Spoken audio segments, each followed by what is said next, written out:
به جان سرهنگ الان ما 3 ماه که حقوق نگرفتیم، داریم یکمون اینجا تلف میشیم.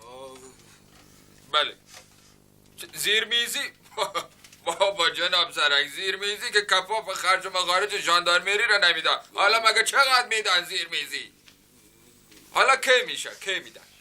کی؟ عید تا عید که جناب سرهنگ دیگه و پولا بفرستیم برای خرج کفن و دفن ما قربان. بله تو ما تا نه شما بفرما، ما تا اون موقع چه خاکی به سرمون بریزیم؟ خاک روز؟ بله خیلی ممنون از راهنمایی شما، متشکرم. پس ما را خبر کنید. خیلی ممنون، خداحافظ. خب چی شد رو چی گفتیم؟ میگه پول هنوز نریختن، هر وقت به حساب ما پول بریزن ما میریزیم به حساب شما. حالا عید ممکنه که این کار برای ما بکنه. من تا اون موقع دیگه و میرم که اینجور نباشد که بدنم درد نکنه. دوباره جان قصه نخور، دیر و زود داره ولی سوخت و سوز نداره. نه اصلا اینطوری هم نبی سوخت و سوز و داره. من الان دارم و سوزم دیگه اینجور. تو نکبت کجا داره میسوزه؟ تو که داره یعنی بز میلرزی اینجا کنار دست من. آها خب برو پیش دکتر بگو که به دیفنوکسیلات بده 2 تا بخور که خوب بند بیاد. یکا بخوری بند آمده. زهرمار چرا میخندی؟ کی من خندی دارم ولرزم من الان. خب داشتی میخندیدی که آبا این فرق فکوله، دقت بکن خنده من اینجوری میده، این میده، اینم اینجوری فرق فکوله اینا. اصلا اینا رو ول کن، من الان کلا حالم خرابید. خدا بگم چی کارتون بکنه، من تا اون موقع میرم آخه. حالا بچه چه بخوام پول بدن اینا؟ برای چه اینقدر شلوغ؟ حالا که تو چقدر طلب داری که اینقدر داری نفرین میکنی اینا را؟ من الان حساب که از اون وقت که اومدم توی اجباری حساب کردم 55 تومن طلب کار میدم. بچه مایه دار 50 تومن که پولی نیست. من بدبخت با او که 760 تومن طلب کنم صدام در نمیاد. بچه مایه کدوم خریبی؟ من الان کلا خالی بیدم، هیچی پول نداشتم. امسالم که اصلا نتونستم نخود و کارم هیچی. از اونم از وقتی این کیوونم و اومدا انقدر زور وگیری و کرده، اصلا زور وگیری من دیگه تعطیل نشد دیگه. البته پسرم از یک نظر خوبه که تو پول نداری. پول زیاد فساد میاره. اونم توی کرباس که پول زیاد داشته باشی همه را گردن خود میکنی میگونی توی لیلای نما. اتفاقا اینجوری هم نبیده. الان پولم که نباید داشته باشی خماری و یاره بی پولی ها. شما نمیدونید اصلا این چیزا رو که من الان بدنم درد میکنه. اصلا یه چیزی بگم، شما نمیدونید که خورده من پول بدی، حالا حقوق که بعد دادم بهتون پس بدم دیگه. خب بدید با چقدر کارت را میفته؟ 50 تومن. بله قربان بده یک 50 تومن بره تو خاکا بریزه تو سرش. قربان اولا جسارت ببخشید اینا جزء وظایف تعریف شده من نیست. 2 اگر بنده 50 تومن داشتم الان اینجا نبودم. کدوم گوری بودی مثلا؟ خب بالاخره میرفتم یه وری دیگه، میرفتم یه طرف خودم گل میکردم. حالا خب اونو ول بکن، اصلا خودت بده. من دو برره خورزو خان بهت پس بدم. ندارم، من به جان دو برره که ندارم. 35 تومن توی جیب من میباشه که اونم گذاشتم برای قبض گاز. تازه آمده فردا آخرین مولدش پرداخت نکنم از اینی که از بیشتر باید بلرزی. خب پس الان یه کار دیگه بکن، چیز بخاری رو زیادش بکن دیگه. خب بخاری گازی رو خب گرمه برای چی زیادش بکنم؟ بخاری رو برای چی زیاد کنیم؟ ما میپذیم از گرمه. اگه خیلی سردته پتو بکش رو. حالا اینجوری نباشه، اصلا باز یه کار دیگه بکن. پس برو این چیز کن بکن، این آفتاب رو پر بکن بذار دم این دست آفتاب بیان برام کارم بکنم. اگر بتونستم انجام بدادم به جان خورزوخان باشو و پاش دیگه. خب عجب پر رویه. تو یک کم طاقت بیار، الان من آفتابه رو برات همچین آب میکنم که با اون داری نیاز به دستشویی پیدا نکنی. چوپتم چورمه خجالت هم خوب چیزیه. کار بسیار خوبی کردی. تو بچه نشستی پاش برکم شاید جلو چشم من دور شو. برای چی؟ پاشو بیا برو همینجوری میگم برمینر برو بیا برو. تو هم مثل که تیر میخواد دلت.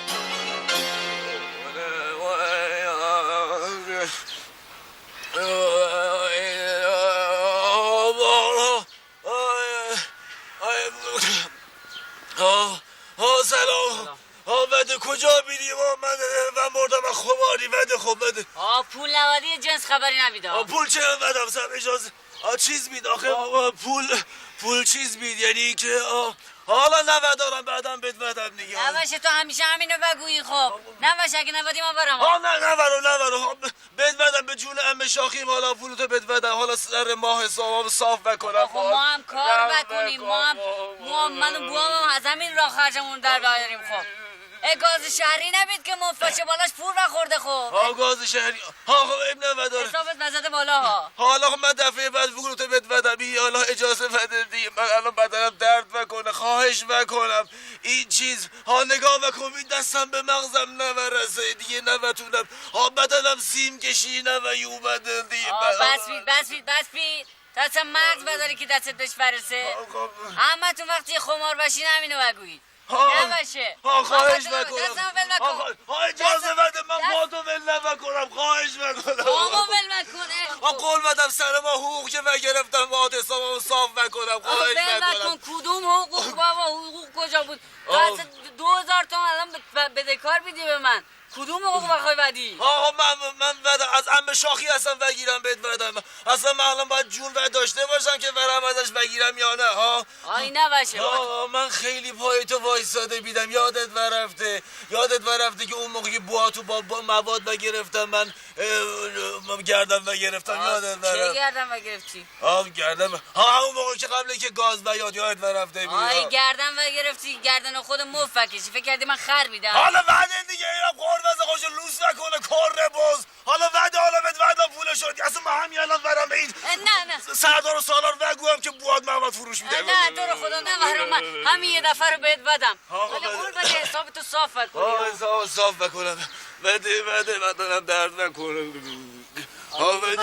کسی نبینه حالا آی در زمین روی ام شاخیت هم زیاد حساب نکن این زیاد پول به کسی نبده ما هم 2000 تومان این سردار خان با بگو باز این درمتر بید اون بهت پول بده حالا ازش بگیره خب برو تو برو خب من برو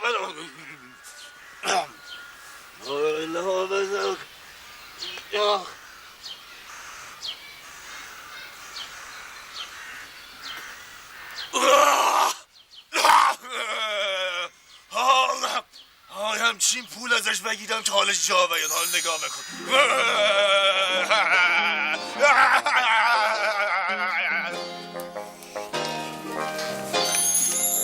ملیجک بابا بیا یه دری پنجره چیزی وا کن پختیم گرما اینجا بابا واقعا این بخار غازه عجب درد سر بداره ما نودونه ما بابا جان من چرا در و پنجره باز میکنی خب یه زن این بخاری رو کم کنی این گرما کمتر میشه چرا این به فکر خود من نرسیده بود راست میگی ملیجک یه چند تا چایی ورده بیار بیا بعدش هم یه خورده شعله این گاز کم کن سردار جون میگن دیروز پیروز که پنجشنبه جمعه بود این بخاری رو خاموش میکردین که اینجا این حموم نمیشدن در چرا این به فکر خود من نرسیده بود نگران نباش اون با من ببینم ببری تو اینجا چیکار میکنی؟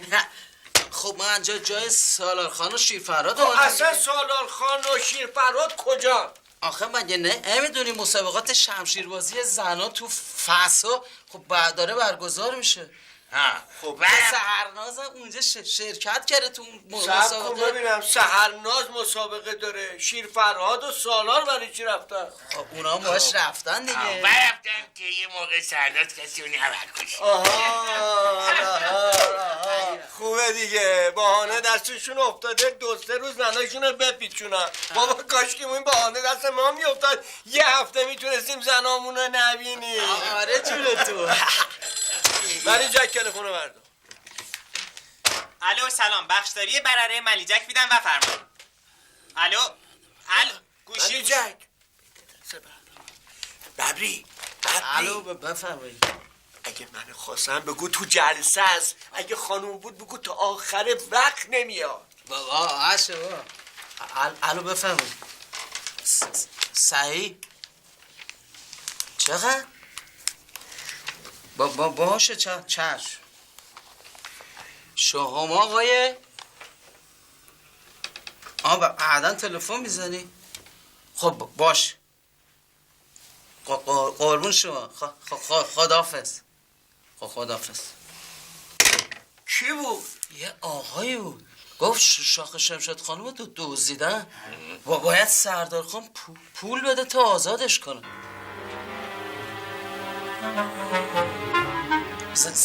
بازم گفت که برای اینکه مطمئن باشید که من درست میگم برید تو خونه پیغامتون رو ببینید، پیغام منو.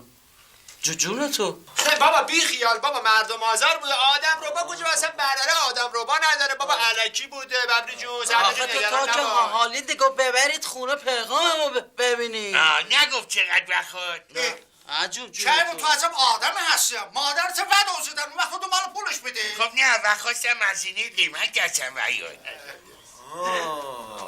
خیلی خوب آقا جان، چرا نشستین؟ اون با من بلنشیم بریم ببینیم خونه ما چه خبره. آره منم موافقم. باشه بریم. باشه بیا جانی بیا. بریم ببینیم. مام اومدی.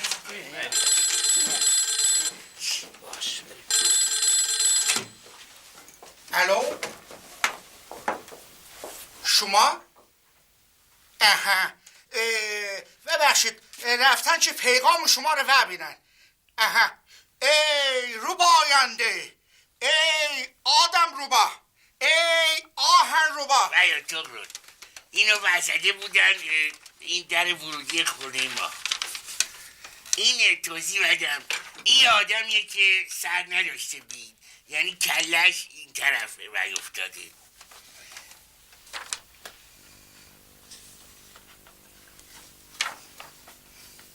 یعنی چه معنی مفهومی میتونه داشته باشه؟ عجیبه. یعنی واقعا شما نمیدونین این در واقع چه پیام مهمی داره میده این عکس؟ چرا؟ در واقع من یک چیزهایی از این فهمیدم. این یک دودکش بخاری گازی می باشه که خوب تنظیم نشده، در اثر خوب تنظیم نشدن و کوپ کرده و دودش پرت شده اون طرف. پس حتما این شخص رو گاز گرفته، کلش کنده شده، افتاده اینجا سیاه و کبود شده. یعنی چی؟ نخیر، در واقع اینو گروگانگیرا فرستادن. معنی و مفهومش هم اینه که اگر اون پولی رو که ما میخوایم ندین، در واقع سر شاخ شمشاد و بیخ تا بیخ ما میبریم میندازیم اینجا تو این منطقه. این یعنی شاخ شمشاد الان؟ شاخ شمشاد خیلی خوب واردی آقا کیانوشا. خب بسا چیزا کیوان جان، شما میتونید دقیقاً به من بگی که دقیقاً چه ساعتی اولین تلفن به شما شد؟ بله دقیق ساعت 11 تا 12. شاید هم 12 و نیم زنگ بزیدن. فکر نکنم. به نازم به این دقت. خب لااقل میتونی دقیقاً بگی چی پای تلفن به تو گفت؟ دقیقاً و گفت ویا موها تو وگیر پول بدی. یه چیزی تو همین مایه ها گفت. خب اصلا ولش کن، تو اصلا الان بابات کجا هستا؟ الان بوا خونه نشسته بید منتظر تلفن. دارم حرف بزنم. تلفن گیرا بید که فی بدن، یعنی چی بدن ببخشید؟ قیمت بدن. این نبفهمه، تو هیچی نبفهمی. ببینم تو داری چی کار میکنی؟ جانم چی کار داری میکنی شما؟ من دارم یه گزارشی تهیه میکنم، چون که سحرناز که رفته شب. لیلون خانم هم خوب نیست این ماجرا رو بفهمه. به هر حال چون مادر ایشون رو گروگان گرفتن، من گفتم خودم بیام این گزارش رو تهیه بکنم. گزارش بر من تهیه میکنی؟ از کدوم سرویس خبری فیلم میگیری که به حوزه استفاضی من نام جلوه بدی؟ شوپد! من کارم اطلاع رسانیه. خب من اومدم اینجا. بس به من حقتا. اون زمانی که این قضیه به خوبی و خوشی تمام بشه، گروگانگیر نامرد دستگیر بشه، گروگان مورد نظر به خوبی و سلامتی با آغوش گرم خانوادش بر بگرده، اون موقع اطلاع رسانی بکن، از مام تقدیر بکن. از این گذشته قربان، ایشون از روز اول میخواستن پرسنل ژاندارمری رو زیر سوال ببرن. پس شما بی زحمت اول اون لباس شهربانی از تنتون در بیارین، لباس ژاندارمری بپوشین تا با هم یه صحبتی بکنین. بله اینم میشه. این مگه لباس شهربانی هستا؟ خب بله معلومه، لباس شما لباس ژاندارمری، لباسش اصلا رنگش مشخصه. آخه بغری شکر اخلاقو کی بهت گفته که لباس شهربانی بپوشی بیای تو ژاندارمری؟ قربان من که روز اول گفتم وظایف من تعریف شده است، به خاطر همین بود. خودش رو وظایف تعریف شده. به من البته کی بهت لباس رو داده بپوشی بیا اینجا؟ من تا اومدم اینجا گفتن جناب تغرل گفتن این لباسو بپوش، منم گفتم چشم. من گفتم این لباس رو بپوش. به سیبیلتون قسم، به من گفتن آقای تغرل گفتن اینو بپوش. مرد شورون ترکیب تو رو ببرن. 90 قسمت من سر کار گذاشته با این لباس. دیگه بس وکیدید دیگه، اصلا من خود وکیدید. موهای منو برداشتیدن، شما دارید سر لباس دعوا وکیدید. خب کیوین جان، شما به من بگو که در این قضیه آدم ربایی شما به کی مشکوک میباشی بابا؟ به یکی مشکوک بیدم، این کیانوش مشکوک بله؟ بیدم. به من چه ربطی داره؟ بس به من حلقتا چرا به این مشکوکی؟ بتونم توضیح بدم. ببینید آقا تغرل، جماعت برنه‌ای جماعت مردی بیدن. اگه پولی بخوان ویان تو چشای آدم زل بحثنن و کنن پول بده، پول زور بده. ولی این شهری ها این سوسول بازی ها رو بدارن، ما آدم رو ودازن، نمیدونم تلفن بحثنن پول بده نودی وکشیم. اینا مال شهری ها بید و چون تنها شهری این برره این کیانوش بید و خود این فهمید که این نقاشی و معنیشو، فکر بکنم خود این بیده این آدمی.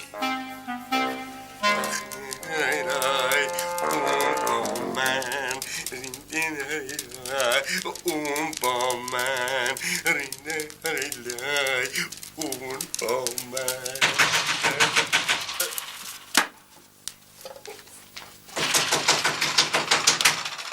بله. سلام علیکم. سلام علیکم، بفرمایید. سلام علیکم. خب چه شد؟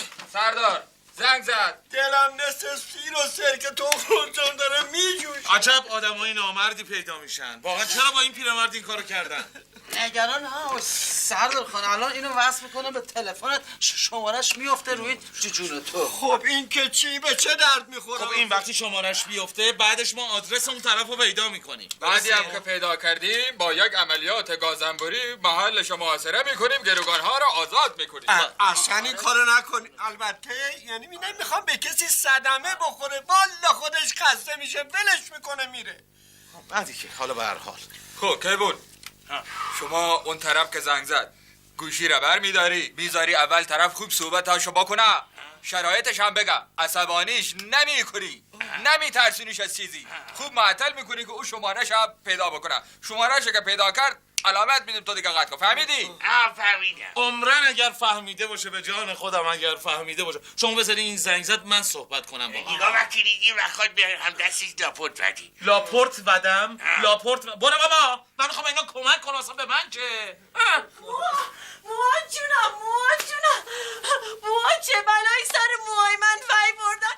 من موهام از شما موهای من کجا؟ دخترم نگران نباش، اون با من هنوز که اتفاقی نیفتاده که. تغرل من موهام از شما بخوام، اگر یه مو از سر موهای من کم باشه ژاندارمری رو سرت خراب کنم. بذار 3-4 تا زنگ بده گوشی رو بده بهش. گوشی رو بده اونم بده. الو من کیبون پسرش میدم، اگه شرایطی بداری بگو. 2000 تومن بخوای وضع یه چرخی بزنیم قیمت دستمون بیاد. وضع همش بزنه. مگر آشک همش بزنه. مزخرف چرا میگی؟ چیزش کن. اینو چی میگن؟ گرفتم. نه با تو نبیدم، با اینا بیدم. ببین 2000 تومن زیاد بید. 1000 تومن بس بید دیگه. خب چون تویی 1,300 برای که رو تو زمین نماندازم دیگه، مشتری بشیم دیگه، دست درد نمکنه. خب یه ذره حرف دیگه بزن. گرفته. هیچ غلطی نمتونی بکنی.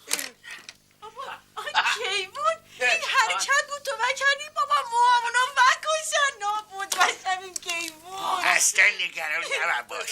بدونی چه شد این شمارش افتاد، حالا یه حمله گازنبوری بگیریم. دیوانه عصبانیش کردی تا جاشو پیدا بکنیم میزنه مادرتو میکشه. کیانوش جان نگران نباش، آقا زندگی دیگه از این مسائل پیش میاد. حالا بس همه بردارن حلقاتونه ببینیم اون شماره حساب مردش چی میدم. 2248. 22 چرا؟ صبر کن میرم ببین 22 چرا؟ آقا چه آشناست که خب وای که شماره خودتون بید. دایی جان واقعا دستتون درد نکنه، شماره اینجا رو پیدا کردین، شماره اونجا رو باید پیدا می‌کردین. آره بابا به من چه هستن؟ خب این افتاده بود اینجا دیگه. تو یک دفعه شماره حسابش رو بر من یادداشت می‌کردی. ببخشید. به جان مادرم اگر بلای سر اون خانم بیاد یک بلای سرت میارم که برگردی به همون دامان پاک طبیعت بری تو جنگل. شلول جان نگران نباش، اون با من. آقا تو زندگی اینقدر سرکوف نزن، پیش میاد والا پیش میاد. یه دفعه آره دیگه پیش میاد. میشه کاریش کرد. پیش میاد دیگه. الو ها این پسر انگاری که مشکل داشته باشه. ها نه داره این مشکل انگار فکر نکنم با شوخی باهاش بکنم. شما خودتو ناراحت نکن. نیستی که من خیلی منو دوست داری، احساساتی بر شده. شما خونه رو دوباره وگیر. من با سردار خان صحبت کنم. خب اصلا نمیفهمم. آقا 2000 تومان پولی میده که آخه این بخاطر آقا چونه بزن آخه. الان یک حالی ازش بگیرم بفهمه. الو گوشی بده سردار خان. بده. سلام سردار خان، شما خوب بیدید؟ خوش بگذره خواهش. من آدم رو با بیدم. سردار خان من اینجا بیدم. ساکت نشو. گوش بگیر و این چی بگویم. تا فردا صبح 2000 تومان پول جور بکنی. همش باید 100 تومانی و باشه، گوشم و داشته باشه. اگر این کارو بکنی به ژاندارمری خبر بدی. ژاندارمری و فهمام دیگه این زنتون دیدی دیگه نبدیدی. بفهم دیگه. خواهش بکنه کاری نداری. قربان شما خداحافظ. اولا که خیلی بی کلاس میدی. 2000 تومنم پول بی کلاس منو وردی پایین. بعد گوشاتو باز بکنه. خوب گوش بده ببین من چی بگم. من تو ژاندارمری یه برادرزاده دارم. خب تو زیر سگم باشی تو رو پیدا بکنه، پدرتو در بیاره. ببین منو آزاد بکنه. من بگوام که این برادرزادم خیلی هم خوشتی بید، من وشناسمش. اصلا من بگوام این اگه به جای تو بیدم، به جای این که دخترمو بدم اون لنده هورش شیر فرهاد چرمنگ و دادم به این. یکی رو خیلی راست و گفتی. من اصلا تقصیر ندارم. این سردار خان بی فکر بید. اون حالشو من بگیرم. صبر کن. اصلا من بخوام برم بیرون فهمیدیم. پشت در پر گرگ میده. تا کیلومتر همینجا آدمیزاد خبری نبید. پس به فکر فردا به سر نزنه. یه چیزی گوش بده بابا، من اینجا یخ بگیردم. حداقل این بخاری رو روشن بکن. بابا یه خود روشن بکنی. بیا. آخه این 2000 تومن چی بید و گفتی؟ هیچ جا نبگو، بگو 10000 تومن. سردار خان من بعد یارو گفتن که تو فردا 2000 تومن دادید. اگه ندادید خودم میکشمش. و وقتی که اینو شنید سردار خان و قیافش جون تو خیلی دیدنی بود. داشت از ترس پس میافتاد. خب حق داره. مگه چند پولی بید؟ اونم بالا شاخ شمشاد. حالا دیگه اون شما نمیدونم.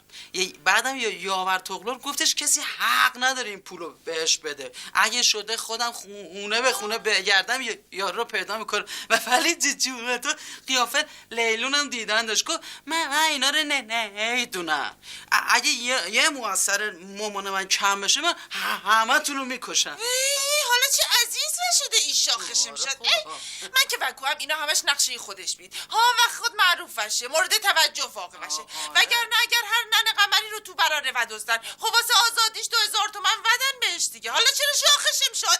حالا تو تاغرانم گفته هیچ کی تنهایی از خونش بیرون نیاد. آخه میدونی چه خطرناکه دیگه. منم باید برم بالا.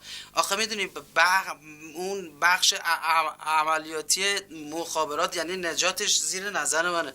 تو هم مواظب. حالا اینو خاموشش کن. این 10 دفعه گفتم این گاز و مصرفش رو کم کن بابا. گرم شده. آخه شلش قشنگ بیده. حالا تو هم مواظب خودت باش که من برم بالا. ای شوخ شمشاد. بوا چرا همینجوری دست رو دست من داشتی وشستی؟ آخه یه ذره معرفت رو بکن. باشو یه پولی جور نکن، برو موامو از اون تو در بیار. بوا اصلا لیلون خانم ما نباید تصمیم خواسته های اون دیوونه ها بشیم. چه تصمیمی وجود داره که اگه پولو بهشون بدیم شاخ شمشاد خانم سالم تحویل ما بدن؟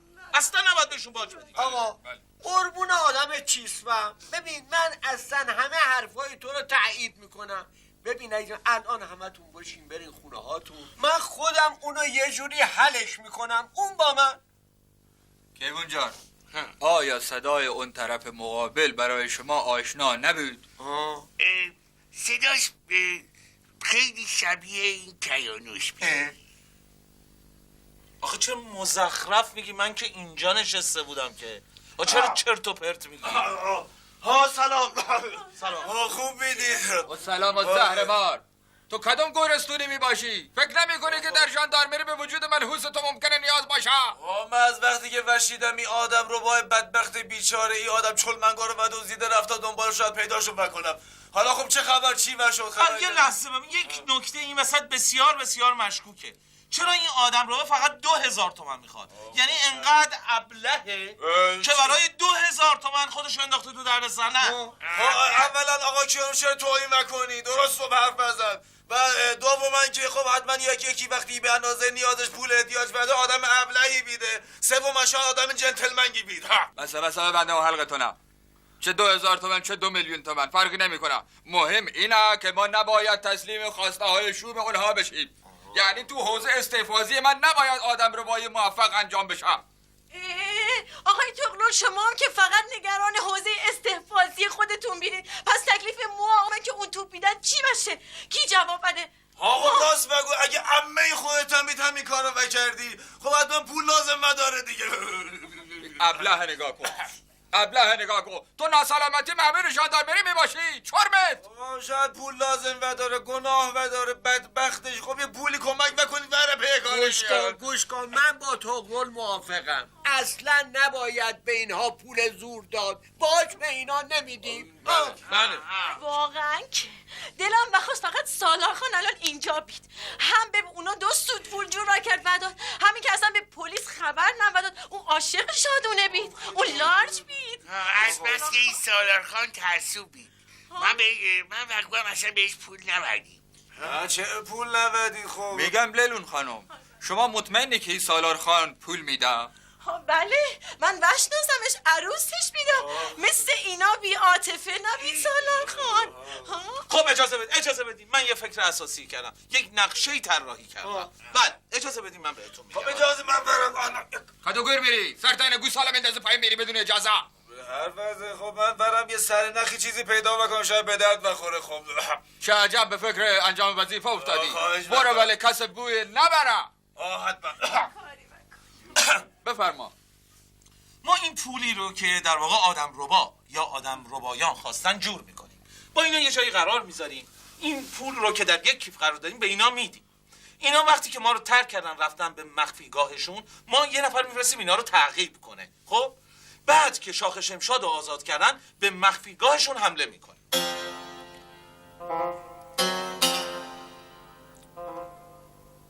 خب من فکر میکنم نقشم خیلی خوب بود، فقط جور کردن یه 20 تا 100 تومانی که توی برره گوشه داشته باشه یه مقداری مشکله. ها؟ ها و شنیدی که این آدم رو با 20000 تومان و خواستن واسه آزادی شاخ شمشاد؟ 20000 تومان؟ نه بابا اینا همین شایعه بیش نبید. کلا 2000 تومان و خواستن. تازه همونم سردار خان و گفته نمیدم. من بگوام که اینا همه زیر سر خود شاخ شمشاد بید و خود مطرح باشه خودش. ها در حال من بهت وگوام که این روزا بیشتر مراقب خودت و باش، تنها هم بیرون نبرو. ها من اصلا از خدا میده که این دزده منو و دزده. ببینم این دزدی سوری بید یا نبید. من تحتونشو در بیارم خبرت بدم. منتظر میدم.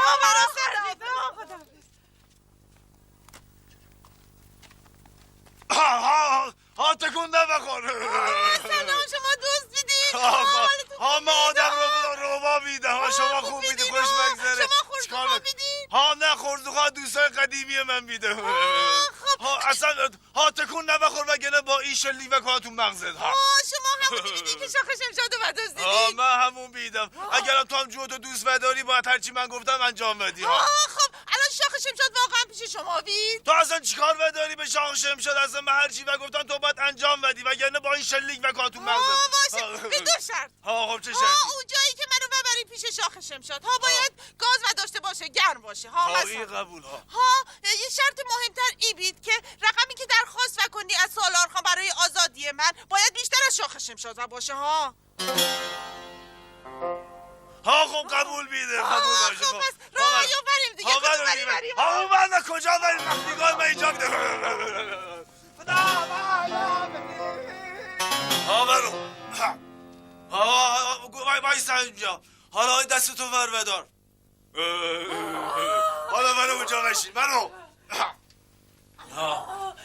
شاخ شمشاد جان ها من بایی اومدم ها منم دزدیده شدم ها منم این چرا بیدار نمیشه این عمرم بیدار نمیشه من عمه شاخی خوب بشناسم وقتی وقای با توپ و تفنگم بیدار نمیشه حالا این شماره خانه‌تونو بده مگه 2546 بیتام مگه ببخشینا اینجا یه بویی نمیاد مگه وای اومدی هتل که بخوای این بوی عطر نخود و فنوده ساکت نشو منم وای اومدم اینجا کسی گوشی رو بر نمیداره پس خب برای اینکه کسی خانمان نبید دیگه سالار خان رفته شهر عجب گرفتاری شدیم پس من حالا چی کار بکنم شماره پسرتو بده خب آخه شیر فرهادم هم خانه نبید دیگه اونم با بوش رفته شهر وگوام خانه سردار خانو بگیر به همونا بگو که 5000 تومن بدن واسه آزادی من خانه شاخ شمشاد جان منم بدزدیده شدم شاخ شمشاد جان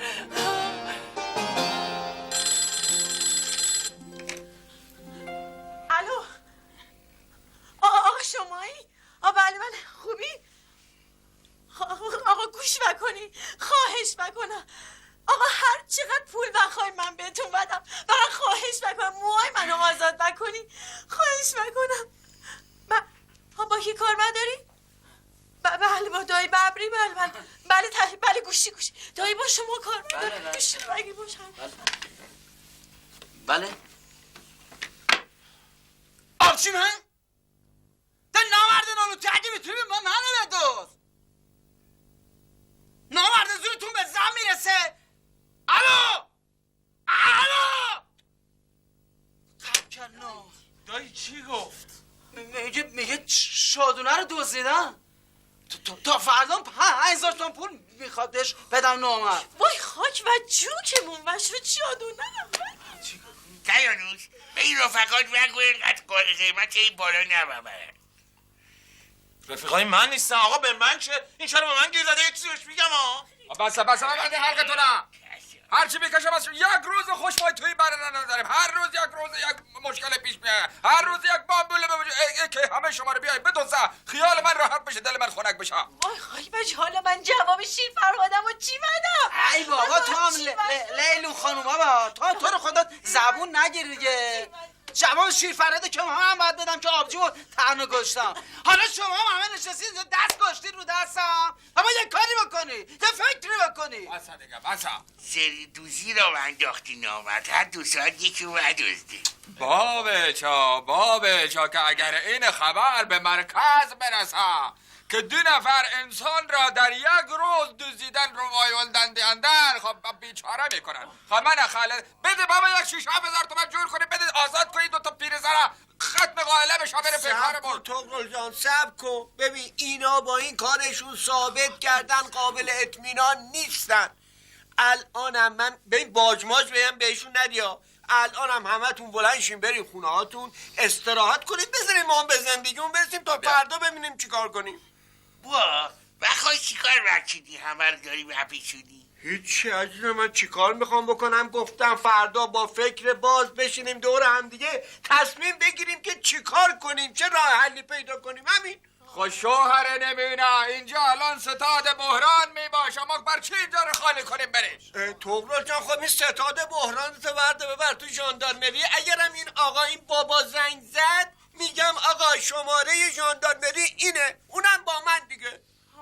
بوا قضیه اون منقل که تو اتاق بغلی بید چی بید؟ ای بابا هیچی لیلون جان یه خورده سردم شده بود 2 گل آتیش روشن کردم گرم شم خبر مرگم سردار جون شما شیر گازو تا آخر سر باز کردین اینجا شده این سونا سردتون شده بود صبر کن ببینم اختیار خونه خودم هم ندارم بابا خونه خودمه میخوام شیر گازو تا آخرش باز کنم گازم که مجانیه به کسی چه ارتباط داره دست درد نکنه بالاخره که اون موها برگرده تو این خونه اون وقت من بدونم و شما اون موها باز ببینم بگو یه حرفا رو سردار راستشو بگو کاریت نداریم. گوش کنی بابا، این شاخ شمشاد خانوم من از گوشت قرمز محروم کرده بود. یه مدت نمیذاش لب به گوشت قرمز بزنم. گفتم حالا که نیست یه 2 سیخ کباب درست کنم به یاد قدیما بزنم تو این رگ بدمستم. همین. وای خاک و چوک، گوشت قرمز اگه موها و فهمه. شاخ شمشاد جان، ای شاخ شمشاد، خب اینو ببر دکتر. خب این حالش خوش نمید، بیهوش و شده. خب شانس ما رو ببینی، این خونه خودش که 20 سال برو گنده نشسته بی، حالا واسه ما بیهوش و شده. خب برو یه دکتر خبر وکن. منم حالم خوش نمید، سرم درد نگرفته، مال هوای ایجابی. خب نمیتونستی ما رو یه جای بهتر و بدی؟ لعنت به این شانس. حالا من دکتر نصف شبی از کجا بیارم آخه؟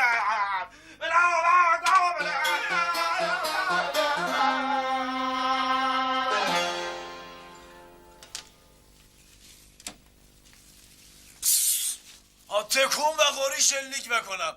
شما؟ من آدم رو میدم. خوب بیدی؟ خواهش بکنم دنبالم یا نه؟ من فقط نوکش، من نوخم ناکم از اونجا برم. بس دنبالم ویا. این 6 و 600، این 6 و 700، اینم 6 و 800. 200 تومنش کم بید. حالا او 200 تومن تخفیف میگیرم ازت. بله طور اینجور نبشه که شما نصف شب بیای پول بخشدار رو خالی بکنی یا بدون حضور آقایون بخشدار. جان سال کن دیگه، الان یه حالت فورس ماژوره. من نمیتونم اینجوری اجازه بدم که شما پول بخشداری رو وردار بری. من از کجا بدونم که شما این پول رو برای اون آدم رو بخوای ببری؟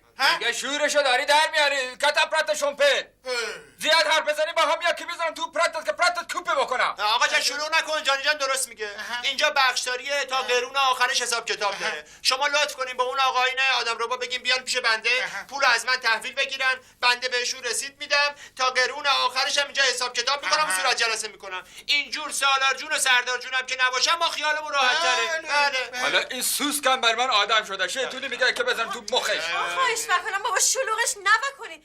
خیلی راحت بید. یه رسید و نمیسین من امضا کنم. بالاخره هرچی نوا باشه من سیک ندارم. امضای من از همه شما معتبرتر. این ور شد یه چیزی. اقلا دختر خودش بود، ما هم خیالمون اینجا راحت بید. بله خب ایشون هم رسید میدن و خیال شما هم راحت. دادم برسید. خاک من چشم شدم. الان تلفن بزدن تاقلون و گفتن که دکتر جکونو بعد دیدن. وای که پول ندیم، اگه تو فردا پول نمیدیم بکشانه. چه بکنم؟ خاک بچون که موشم. چه بکنیم حالا؟ نخه این نفهم ولکن نیست. برو تو برو دیگه. خب ماشین. و اینم دکتر. این چی بید؟ این بخاری اصلا دودکش نداشته بید که. این خیلی خطرناک بید. گاز سئون اینجا رو پوپور کرده. چیکار نکنیم؟ خب من که اصلا نفهمیدم بوی گازو که این از بس این توبره بوی نخود گندیده و اصلا من نفهمیدم. حالا درست ورشه شد یا نه؟ درست نوشه، این فقط باید خاموش بشه. صبر کن. چی کار بکنیم ما سردمون بید؟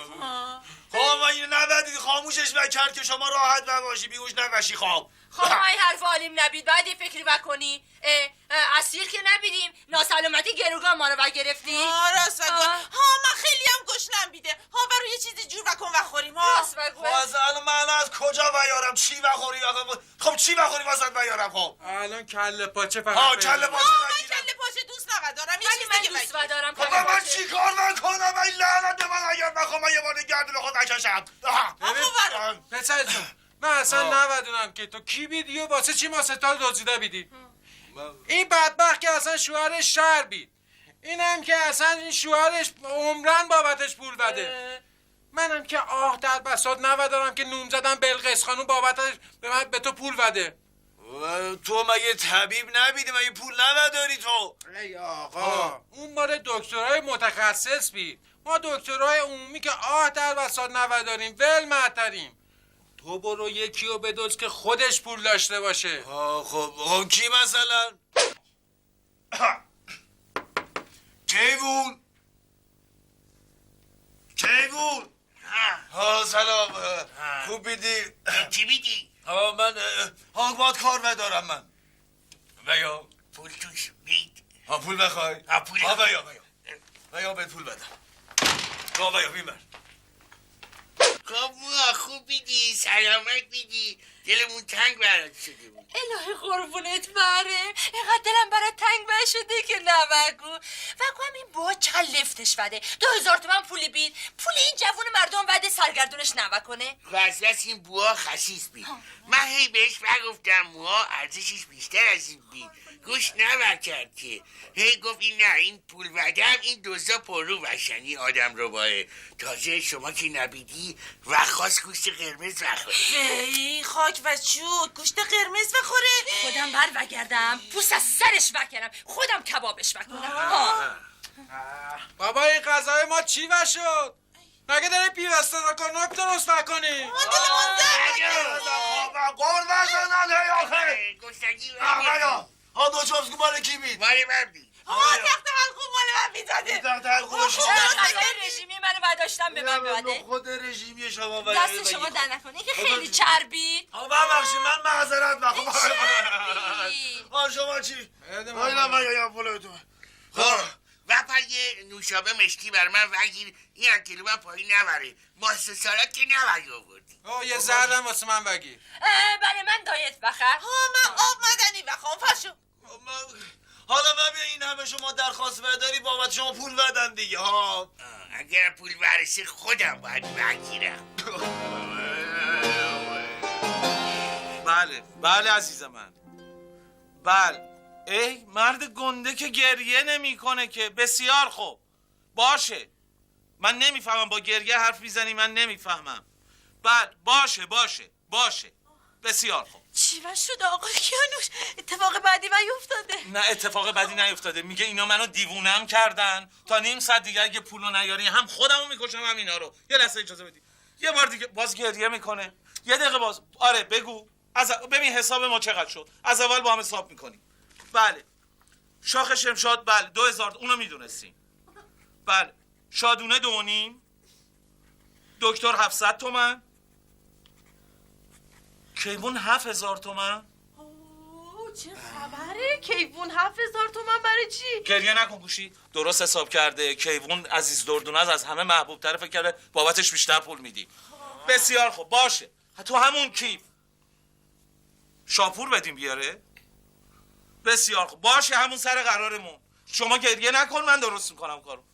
بسیار خوب باشه شاپور میاره. همونجا باشه خداحافظ. ببینم قضیه این شاپور چی بود دیگه؟ میگه که کیفو بدین شاپور. این به جون خودم این آشناس هممونو میشناسه. میگه شاپور بدین کیفو بیاره. آقا جون من چرا منو انتخاب کرده؟ خب اینم آدم. آقا جان من دیده تو لاغر و مقمقو هستی گفته ای درگیر بشین حریفش نمیشی دیگه. خاک و چوش مگه قرار درگیری هم بشه؟ نه خانم این شاپور پولا را میبره تحویل میده و میره. اون وقت سرجوخه که در یک گوشه پنهان شده دنبال اون میره یواشکی میره مخفیگاهش را پیدا میکنه. مخفیگاهش را که پیدا کرد اون وقت ما با یک حمله گازنبوری ترتیب قضیه را میدیم گروگان ها را آزاد. نقشه خوبه نه؟ ببخشید این نقشه من بود. من اینو گفته بودم. چی رو نقشه من بود؟ چرا همیشه رو میخوای به اسم خودت بزنی؟ جناب تغرل نم زحمت کشیده نقشه جور کرده حالا میگی نقشه من بود. باباشید جاشو پیدا کردم.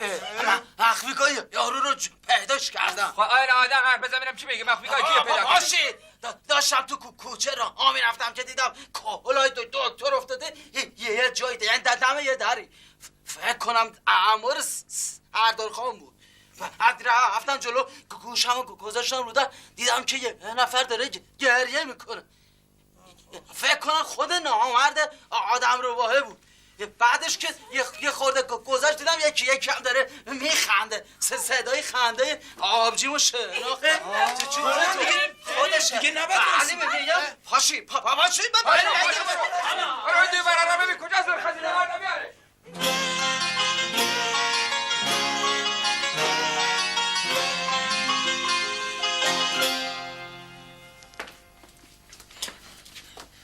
قربان انبار سردارخان همینجاست. من که نگفتم موال سردارخان اینجاست. منم میدونم انبارشم. بله سرجیخه بله قربان تو شاپور بیرین از اون طرف از در پنجره میری داخل. بله من و جان نثارم از این ور میریم به قول معروف اینا رو حمله دوکاردی میکنیم. دوکاردی چیه قربان؟ همون مقرازیه دیگه. برو مقرازی چیه آخه؟ گازم ببری کو؟ فکر کنم رفته که تفنگشو پر بکنه. ببری هم که آمد از این محل.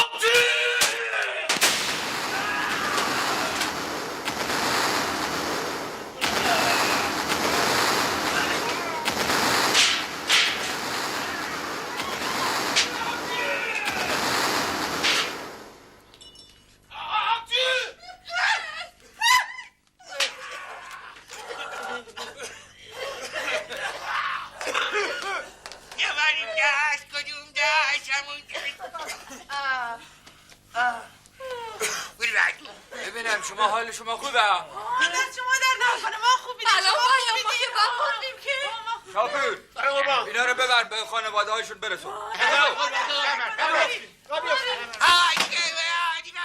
کجا بیدین داشت ما رو بکن؟ برو دکتر دیگه برو.